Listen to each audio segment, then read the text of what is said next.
Dumping యార్డ్స్ని తీసుకొచ్చి మన urban ఏరియాలోనే పెట్టి దాన్ని సిసిఎస్ అంటాం అధ్యక్ష, క్లోజ్డ్ కంపాక్షన్ సిస్టమ్ అని. అయితే మా గాజువాక ప్రాంతంలో ఈ సిసిఎస్, ఈ క్లోజ్డ్ కంపాక్షన్ డంపింగ్ యార్డ్ అని ట్రాన్సిట్ పాయింట్ అంటున్నాం, కానీ ప్రజలందరూ కూడా డంపింగ్ యార్డ్ అనుకుంటున్నారు. దానికి ఏంటంటే ఎక్కడైతే చెత్త కలెక్ట్ చేశారో ఆ చెత్తను తీసుకొచ్చి ఈ సిసిఎస్ దగ్గర దాన్ని కాంపాక్ట్ చేసి ఇంకో లారీ మీద లోడ్ చేసి పంపించారు అధ్యక్ష.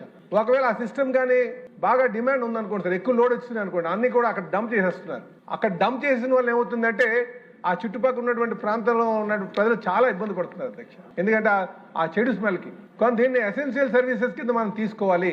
ఎక్కడ కూడా ఆపకంట ఆ సిస్టమ్ ని కంటిన్యూస్ గా 24 hours చేసే విధంగా తగు చర్యలు తీసుకోవాల్సిన అవసరం ఉందని చెప్పి ఈ సందర్భంగా తెలియజేస్తున్నారు అధ్యక్ష. లేకపోతే పండగకు వచ్చినటువంటి వారు మొన్న పెద్ద పండుగకు ఆ రోజు అందరూ సెలవు పెట్టి వెళ్ళిపోయారు.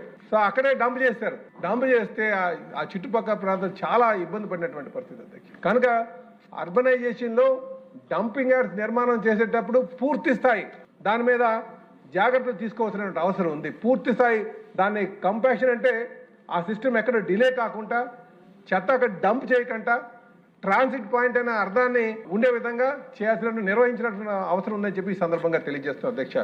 ఇది చాలా ముఖ్యమైనటువంటి అంశం కూడా ఈ సందర్భంగా తెలియజేస్తున్నా.